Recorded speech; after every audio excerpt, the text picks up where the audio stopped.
What's up, my friends? How's it going? Hope you're doing good this afternoon, per usual. And welcome to my review for Ys VI, the Ark of Napishtim.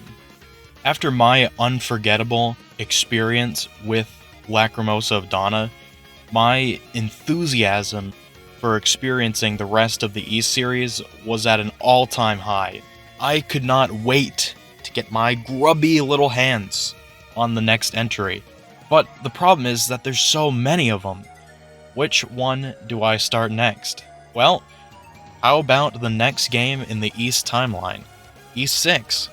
But the question is, did Ys VI continue to impress, like 8 did, or did it kind of underdeliver and sort of kill my newfound excitement for Ys? And yeah, short intro, let's plug this bad boy into my Steam account, and let's find out, yeah. Oh, and per usual for RPGs, no spoilers for the majority of this review. We'll dive a little bit deeper into the narrative later. You get the idea by now.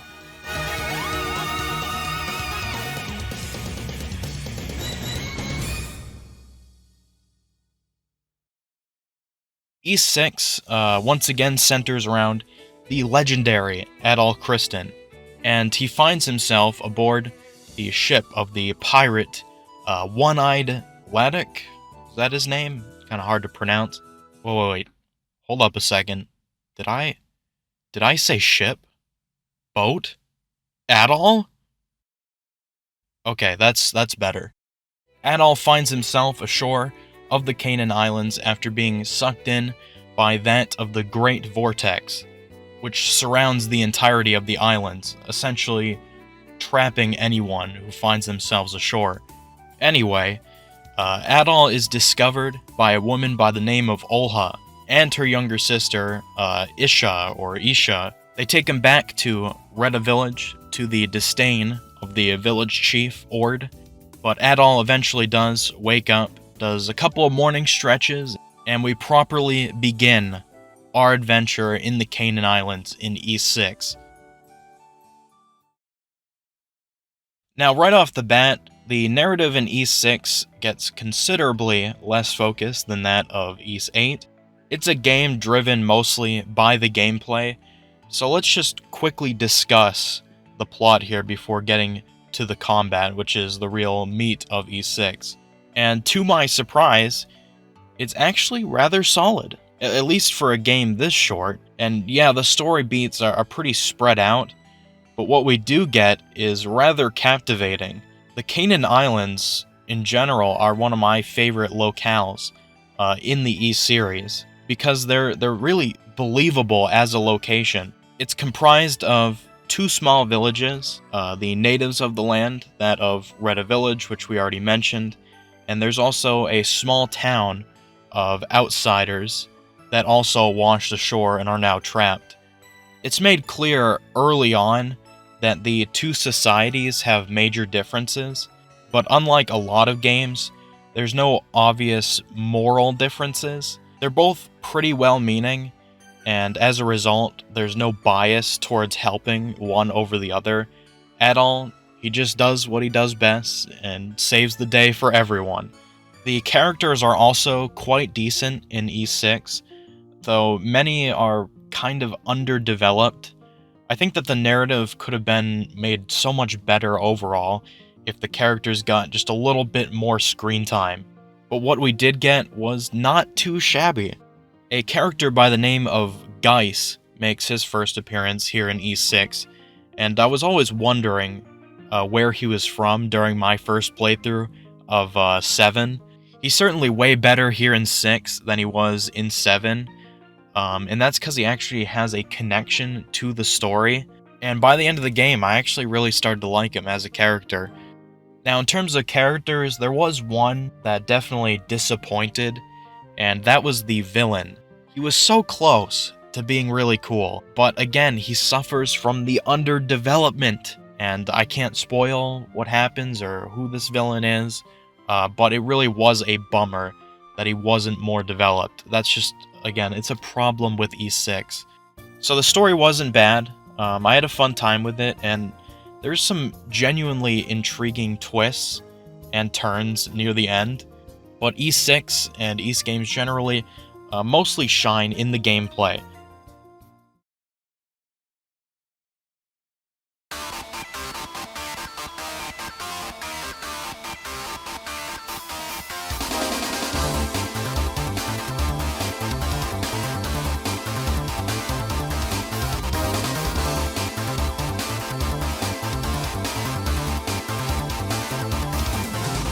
The primary mechanic in this game's combat is using these 3 swords that you pick up throughout the game, which follow an element.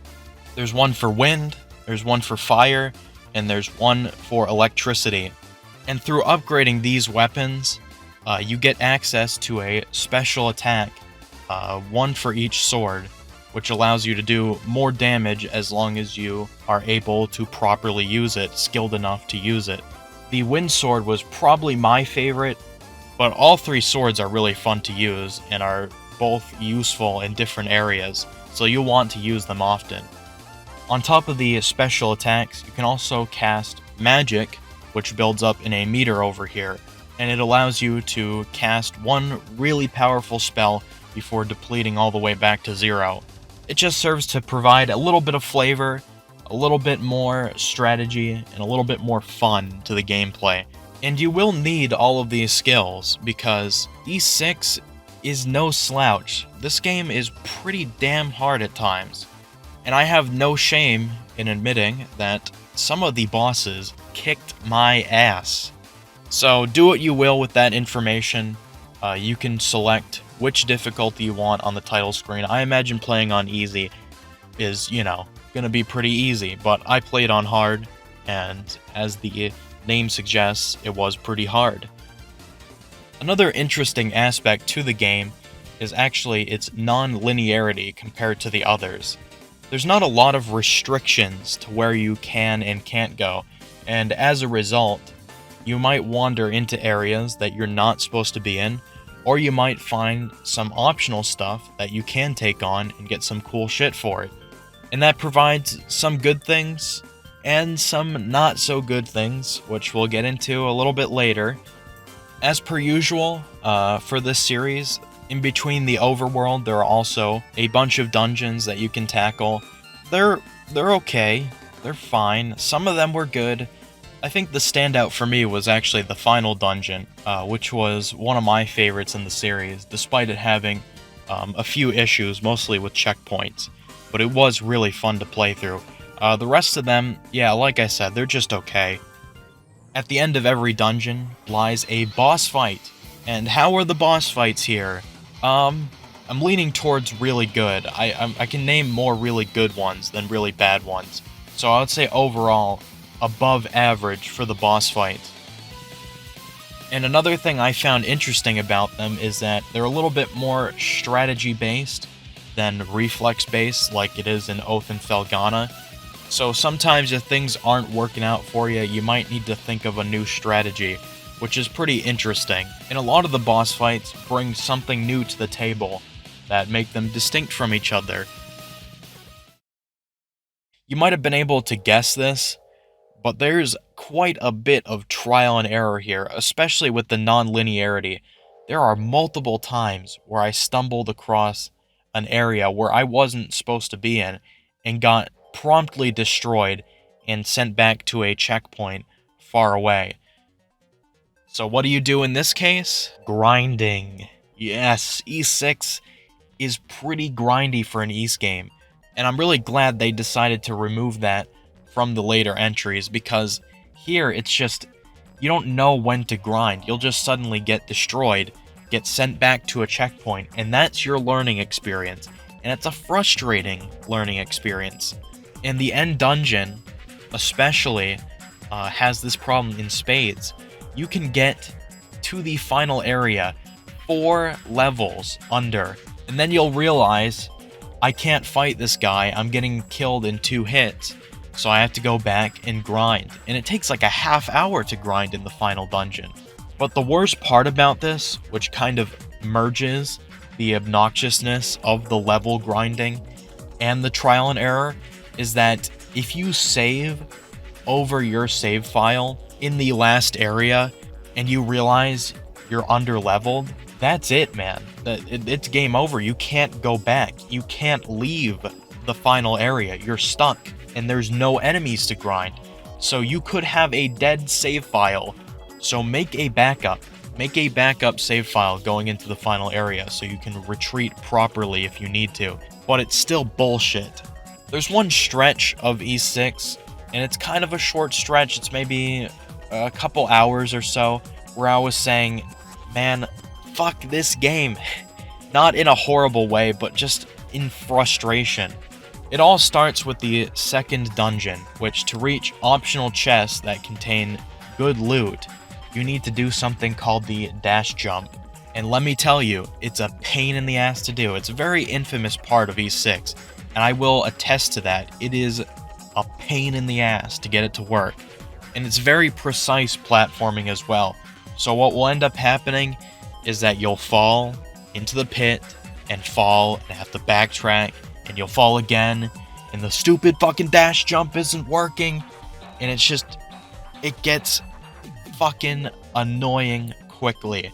In the next dungeon, it's a little bit better, a little less trial and error, but man, the boss fight here is just, such a pain in the ass, man. It seems like things would be fine. It requires a bit of strategy. It seems like a fine boss fight at first, but I swear there are some attack combinations where you are not getting out unscathed. You are gonna eat a lot of damage.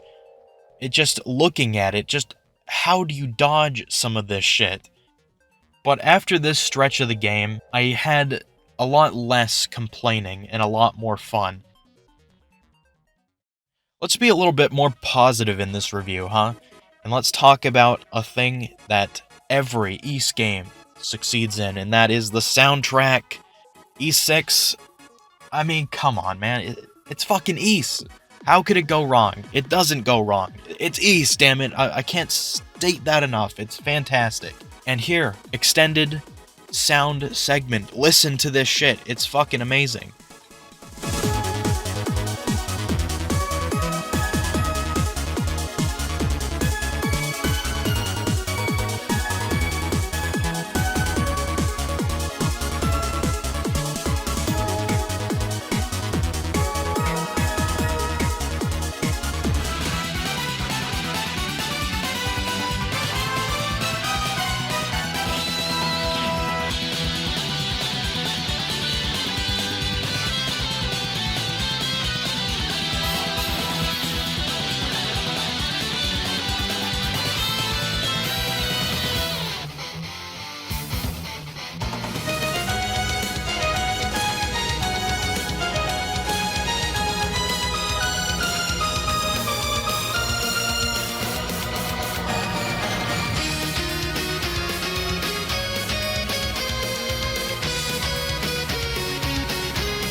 My absolute favorite song in this game has to be one of the first that you hear when you start your adventure.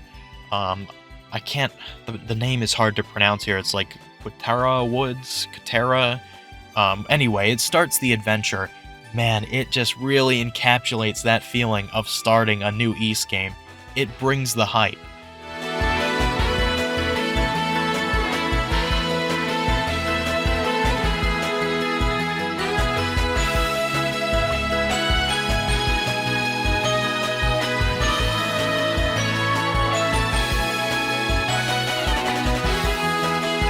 Like I said in the intro, I had just finished with 8, and I couldn't wait to start the next adventure, and then it brings out this legendary tune. It was probably the most memorable part of the game for me personally. The excitement was so grand, the sense of adventure so grand. Anyway, before we end this review, let's do a small spoiler segment. We'll talk about the end of the game, so if you haven't played it, please leave. I'm not going to be too hard on you if you decide to spoil the plot here, because it's not as freaking incredible as some of the other RPGs I've covered, but it is worth keeping blind. I really don't suggest you spoil this for yourself. And yes, I'm going to assume that you have played the game before, so I'm not going to do a plot summary. The big mystery for me when playing through Ark of Napishtim was just that, the Ark of Napishtim. What is the Ark of Napishtim? What is that? Was it gonna be like the Ark in like Indiana Jones or something? Just a little, it's like a bowl with unfathomable power. No, it was nothing like that. It was way more creative. I gotta say, I was not expecting what the end result was. Just this mega structure rises in the middle of the ocean, and it essentially controls the weather in the ocean. Yeah, I mean, again, that's not something I was expecting, and it's really creative. I think this might be one of the most memorable Earth-ending calamities that Adol has fought. But the thing is controlled by our main villain, Ernst. So after we defeat him, he does some kind of weird shit and goes wrong, and he kills himself. That's the best I can explain it. And in his dying breath, he reveals that he's not all bad. He's okay, just a little bit evil. And that's really my main criticism with this character in a nutshell. So underdeveloped, but with real potential. So with Ernst dead, the Ark goes into autopilot and decides to wipe out the Eurasian continent, and it's now Adol's job to destroy the thing and save the world. The Ark of Napishtim is actually a fantastic final boss. Pretty difficult, but fair, and not annoying like some other bosses.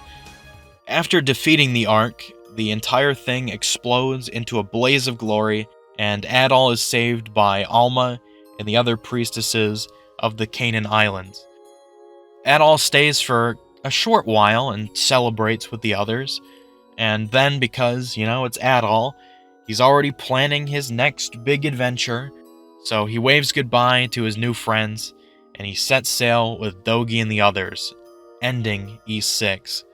While the ending is kind of abrupt, it does a good job, and I will say the visuals in the cutscenes are gorgeous and very cinematic. It's a solid closer for an Ys story. To conclude, Ys VI is a pretty dang good overall product. To me, it's like a firm gold brick of a game, with just surface cracks and a little bit of age diluting the beauty. The trial and error and some of the questionable game design definitely made this the most frustrating Ys game, as it's the only one where I felt like it sometimes wasn't my fault that I died. With that said, most of the game is still very fun to play, and I really, really like the 3 swords. It requires actual skill and timing to use, and when you get good at using them, it's super satisfying.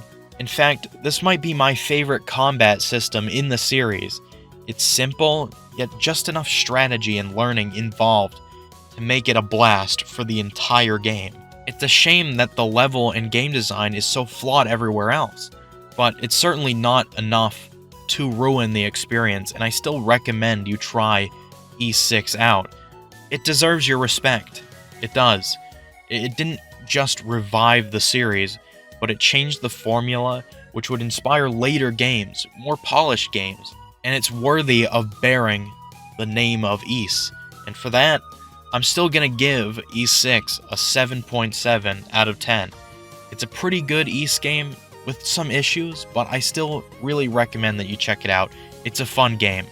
Anyway, the review's over. You guys, take care.